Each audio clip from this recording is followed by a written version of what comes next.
Welcome back to Rock, Shells, and Manuscripts, a whole new season. My name is Steve Shermett. I'm excited to have you with me, and I'm excited to be doing this. Today's topic is one that's, everybody loves it, but instead of just telling you the title when we get into it, what I want to do is I want to give you a little test. It's a quiz. I'm going to read to you three names, three titles, and then you tell me what today's topic is. You ready for this? Okay. Paul Bunyan, Gulliver, Jack and the Beanstalk. What do these three things have in common? If you said giants, you got it right. We're actually going to be talking about giants today. And we're not talking about fairy tales and myths and legends. We're talking about the possibility, the actuality that giant humans existed on this planet. But how big, and what do I have to prove this? Well, hang with me. We're going to start in the Natural History Museum. I love going to the museum. I like art museum, I like history museums, but the Natural History Museum is probably the most fascinating for everybody. I mean, you see dinosaurs. Did you know that dinosaurs were as big as buses? Not all of them. The average size dinosaur is probably the size of a chicken or a lamb, but they had huge dinosaurs. Funny thing is, we talk about, oh, those animals were so big back in the day, and they were, but today, the biggest animal still lives. The biggest animal ever discovered is the blue whale, and it still exists to this day. Nevertheless, we're all excited about dinosaurs. It wasn't just the dinosaurs that were big. When I was a kid, living in Southern California, I spent my days at the swimming pool. And because of all the water and the area, it was also by a creek, there were tons of dragonflies everywhere. And we would try to sneak up behind the dragonflies and grab their wings and catch them. And we played with them and we chased them around. They were red, they were big, and they were probably about this big, the wingspan maybe, what is that, about 4 inches maybe, something like that? I found out that dragonflies back in the day had wingspans of like 2 feet. I'm doing this, I don't know how big 2 feet is. I mean, these things were huge. Much bigger than dragonflies today. You can see the comparison there on the screen. Can you imagine that thing buzzing around your house? I don't think if it was at the swimming pool, I'd be trying to grab it by the wings. I'd probably be running away from the thing. Okay, so we have these huge bus-sized dinosaurs back in the day. We had these dragonflies with wingspans 2 feet long back in the day. I played with the smaller ones back in my day. And today, I live in Tucson, Arizona. And one of the things we have there, don't like them, they're scorpions. Scorpions are nasty little things. They're scary because they hurt when they sting you. They're not poisonous to the point of killing you, but they will make you feel extremely uncomfortable. And the scorpions, they're little. They go from so small you can barely see them. Even the big ones can slip through a crack the size of a credit card. So keeping them out of your house is a very difficult thing to do. But imagine how big they were back in the day. You ready for this? A 2-foot scorpion. 2-foot-long scorpion. Ugh! At least they wouldn't be able to sneak through the little cracks in your house, but instead of going after them with a fly swatter or the bug spray, you'd need a shotgun to go after these guys. So they've got scorpions in Tucson, but not this big. And then we have centipedes in Tucson. And the centipedes can be pretty big, if you consider that pretty big. I mean, millipedes and centipedes, anyway, together get about that big. But back in the day, you ready for this? Take a look. 8 feet long. Centipedes bigger than a man. I just find it fascinating that back then, so many things were so big. And doesn't it make sense if everything else was that big, maybe people were that big too? But before we get to the people, I want to talk to you about today. All right, we don't think there's giants today because the big things we're used to them, but isn't an elephant a really big thing? And we have these little bitty scorpions and we have these little bitty dragonflies. We also have these little bitty dogs. We call them chihuahuas. We just call them rat dogs. I mean, they're rat dogs because they go after rats, but we call them rat dogs because they're about the size of a rat. We got dogs that are smaller than cats.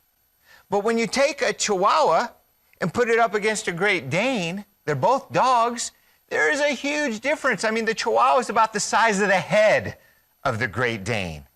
Great Danes and Chihuahuas, okay, take a Chihuahua, 6 inches tall, maybe 4 pounds. The Great Dane, they start at like 120 pounds for a grown Great Dane, and 30 inches tall, 2.5 feet. The size disparity, 5 times the height difference, 30 times the weight difference. I'm not 6 foot tall, I'm under that, but if I was 6 foot tall, if it was 5 times the height difference, that would be 30 feet tall. Well, you think about it, we do have some people that are like 3 feet tall.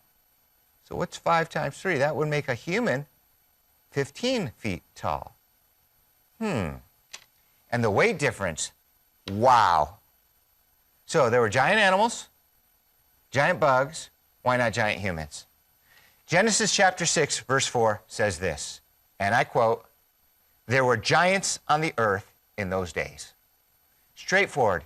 Doesn't tell us anything about their size, doesn't tell us where they lived, doesn't tell us why. It just says there were giants on the earth in those days. We have to go further in the Bible to get more details. So I'm going to jump forward to Numbers chapter 13.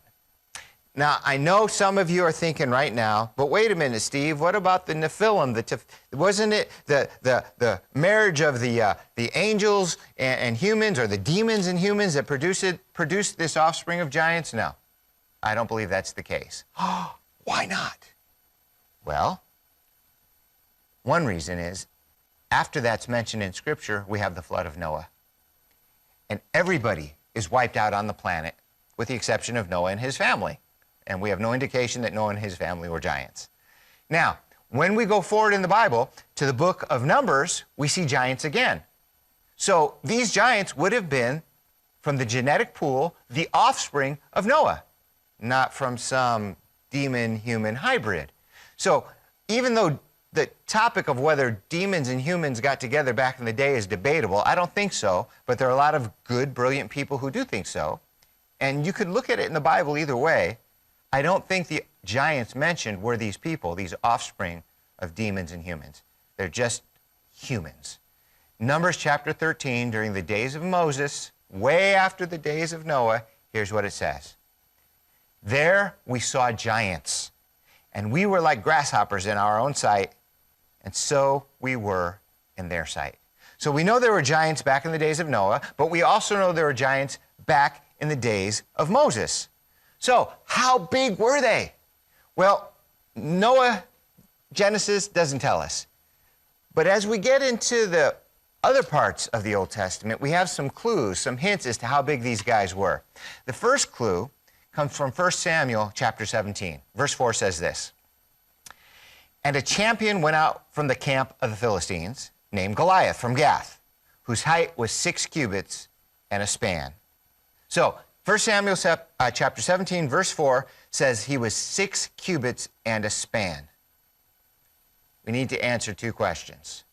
First question, was that the typical size for a giant? So we know that's how tall Goliath was, but was he a small giant? Was he a big giant? Was he an average-sized giant? We have to answer that question to know how big giants were.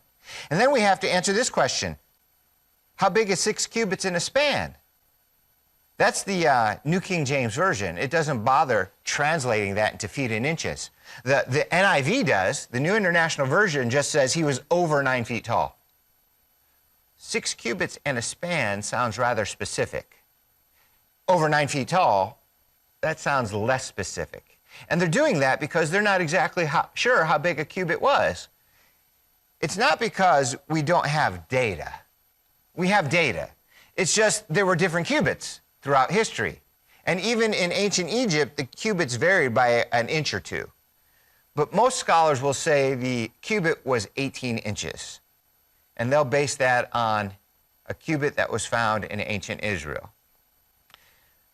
But we're talking about the days of crossover between Egypt and Israel. And did Israel at this point have a standard cubit? We don't know. That 18-inch cubit was later in Israel's history. So at this point in Israel's history, it's quite possible, even likely, that they used the royal Egyptian cubit. Now, that cubit over time went from 17 inches to 21 inches. But they did find an extant royal Egyptian cubit. You're looking at it. Some of them are even marked off with little hashes, just like we have on our rulers today. But the royal Egyptian cubit measures 20.6 inches to 20.8 inches. Very precise, 20 and a half. So 20 inches and another half inch to round it off. So if Goliath was 6 cubits and a span, and a cubit was 20.5 inches, that's making him a lot bigger than 9 feet. That's putting him more in the 10.10 realm, just under 11 feet tall, 10 foot 10 inches. That's a big man. And I think it's the Guinness Book of World Records. They've got a guy named Robert Wadlow. Robert Wadlow is identified as the world's tallest man. Well, maybe in modern times, but definitely not in historical times. How tall was he? He was 8'11". So he was almost 9 feet tall. He was a very big man. But he suffered from a disease that made him so big. And so he wasn't extremely physically fit like Shaquille O'Neal. Shaquille O'Neal, 7'1", 324 pounds, basketball superstar. He was not, well, is a very big man, but perfectly proportioned, perfectly fit. And when a regular guy stands next to Shaquille O'Neal, he looks like a little guy. And he's only 7 foot tall, 7'1". Say only. Well, we all know people 6 feet tall, 6'4", 6'2". So Shaquille O'Neal is about a foot taller than an average tall man. So it's a lot, but then again, it's not a lot. He was almost 2 feet shorter than Wadlow. And Wadlow, 2 feet shorter than Goliath. So Goliath was huge. Now remember, the ancient Israelite back in those days wasn't 6 foot tall. David, if he was an average man, was probably about 5'5", 5'6".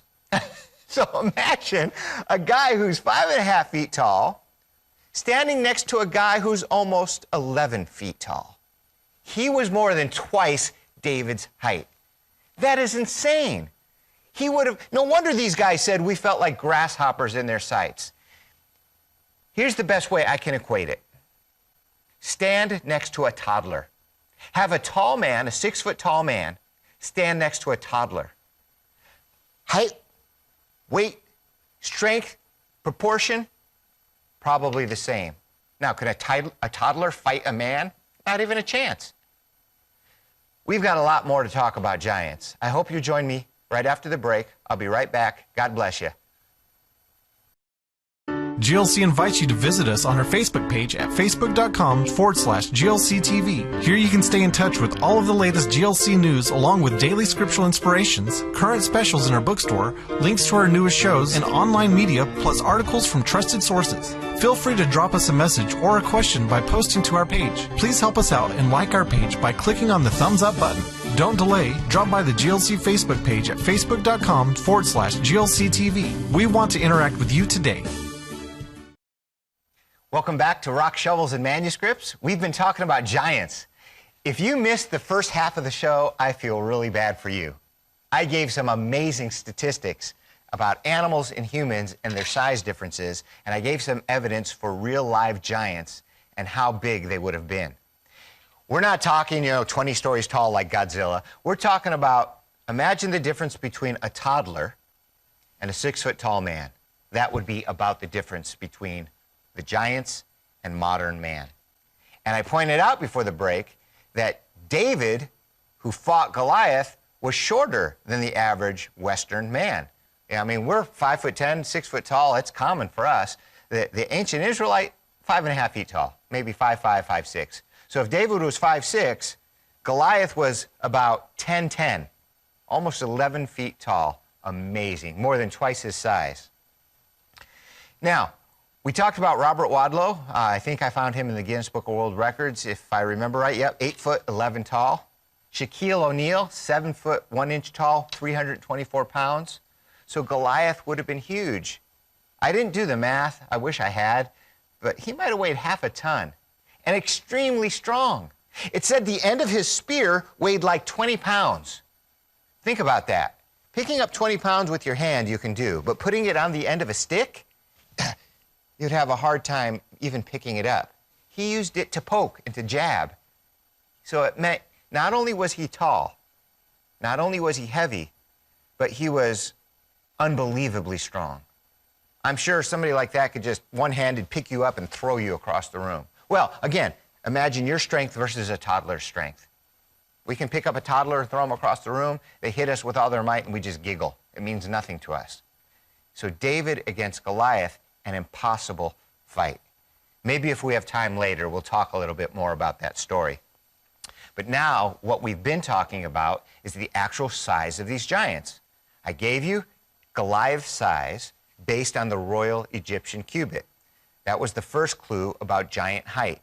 And I told you we didn't know if Goliath was a short giant, an average giant, or an uber tall giant. There's one other giant mentioned in Scripture by size. It's in Deuteronomy chapter 3. This will give us our second clue about giant sizes. Here's what it says in verse 11. For only Og, king of Bashan, remained of the remnant of the giants. Indeed, his bedstead was an iron bedstead. Now here we have the size. His bed was 9 cubits as the length and 4 cubits as its width, according to the standard cubit. Now it says according to the standard cubit. Again, was that the royal Egyptian cubit? If so, it was about 20 inches, 6 inches, 20.6 inches. That would have made his bed 13 to 15 feet long, depending on whether it's the royal Egyptian or the Hebrew later cubit. So 13 to 15 feet long was his bed. It doesn't tell us how long he was. If their beds were like ours, we'd like a little extra room on each end. So if the bed was 13 to 15 feet, that might have made him somewhere around 12 to 14 feet. Goliath was just around 11 feet, so Og might have been 11 to 12 to 13 feet. I just can't get over the size of these guys. Now, you and I, we believe the Bible. A lot of people call it into question, and that's too bad for them. But there is more evidence about giants in the world and in history than just the Bible. There were giants. The Bible says so, end of story. But for those who want more information or more evidence, I want to read to you from the journal of one of the crew members of Ferdinand Magellan. You probably learned about him in school. I know I did. He's the first guy. He was Portuguese. He was a sailor. He was the first one to sail around the world, as far as we know. He lived in the early 1500s. So one of his crewmen kept a diary. They visited South America, and they went to a place in South America called Patagonia. Let me read to you from his diary. One day, we suddenly saw a naked man of giant stature on the shore of the port, dancing, singing, and throwing dust on his head. The Captain General, Magellan, sent one of our men to the giant so that he might perform the same actions as a sign of peace. Guy's jumping around throwing dust on his head. Magellan says, you go do the same thing. So he does. Having done that, the man led the giant to an islet where the Captain General was waiting. When the giant was in the Captain General's and our presence, he marveled greatly and made signs with one finger raised upward, believing that we had come from the sky. He was so tall that we reached only to his waist, and he was well proportioned. So he's saying not only was he really tall, but he wasn't gangly, he wasn't sickly, he was well proportioned. And we only came up to his waist. Again, kind of like a toddler. So if the people from Portugal were 5.5 feet tall, that would have made this guy over 10, 11 feet tall, just about the same size as Goliath. This is in South America, not the Middle East. So the giants were worldwide. How did this happen? Listen, from Adam and Eve, there was enough genetic diversity to make all of the nations of the world. So people with dark skin, we call black, they're not black, but dark skin, come from Adam and Eve. People with what we call yellow skin, it's not yellow, but we call it yellow, came from Adam and Eve.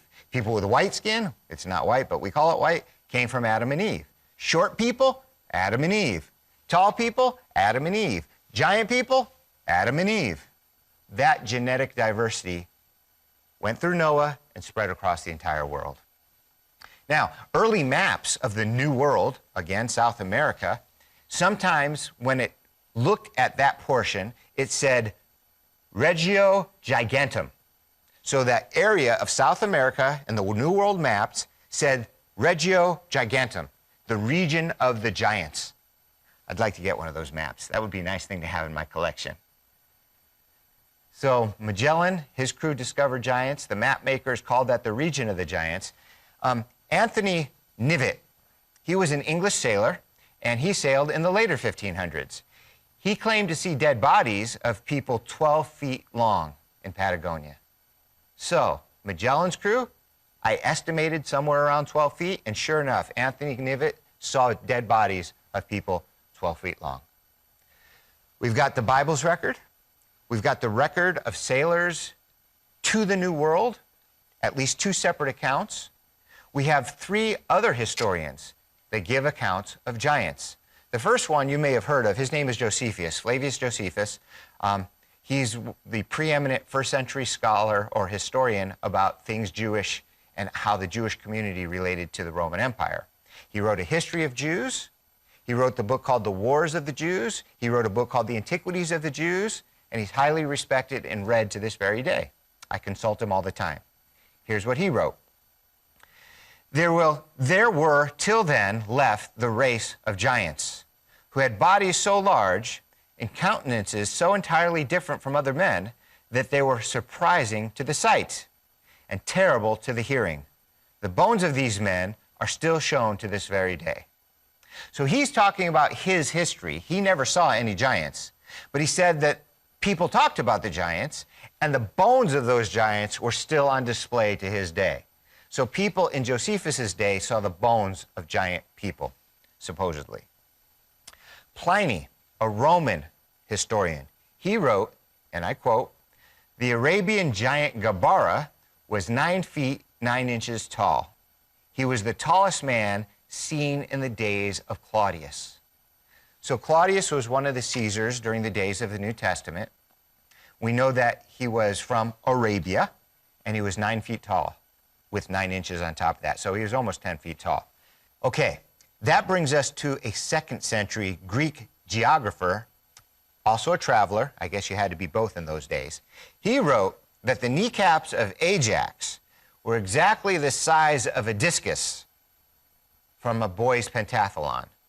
Well, a boy's discus was about 12 centimeters in diameter, suggesting that Ajax may have been around 14 feet tall. Now, a lot of people say this legend of Ajax is just that. It's a legend. He wasn't real. But his size fits into the size between Og, Goliath, and the people of Patagonia. It's not inconceivable that it's based on a true story. One of my favorite websites to go to when I do research for biblical archaeology, and if you love biblical archaeology, I would recommend you subscribe to their periodicals and go to their website. It's the Associates for Biblical Research. In fact, they've given me permission to use photos and stuff from their website for rock shovels and manuscripts. So, great group of people. They're believers, and they have probably the best archaeological research available from a biblical perspective. The Associates for Biblical Research. Let me read to you from their website. In one fascinating passage, a discussion takes place of an encounter in a Canaanite mountain pass. We're told that the Egyptian forces came across Shasu warriors whose height was from nose to foot between 4 and 5 cubits. So that's 100 inches or 8 feet tall. Seems like some of these giants were actually pretty small. We've got now estimates, or actually measurements, from 8 feet from the Shasu warriors all the way up to maybe 14 feet for Ajax, with maybe 11, 12 feet seeming to be the average. I continue to read.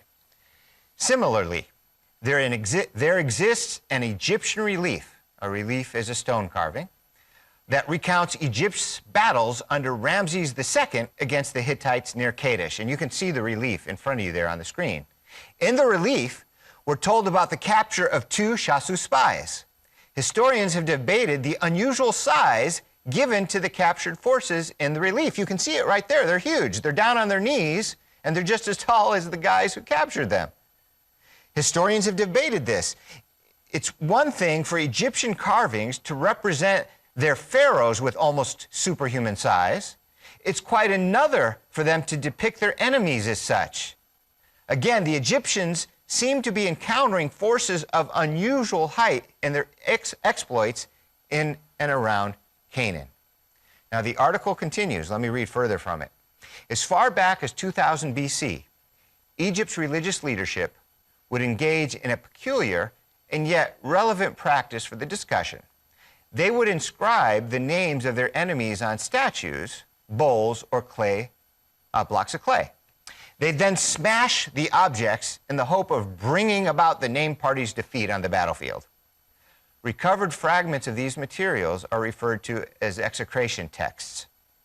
A display in the Berlin Museum contains incantations against the Li Anik. The Egyptians appear to regard these people as being of great stature. It has been theorized that the Li Anik are the biblical Anakim, the very ones who Israel encountered and said that they felt like grasshoppers in their sight. Well, I've got more to say, but I'm out of time. I'd encourage you to do research on your own. Check out the Word of God. Check out biblical research sites. God bless you hard. I'll see you next time on Rock, Shovels, and Manuscripts. Bye-bye.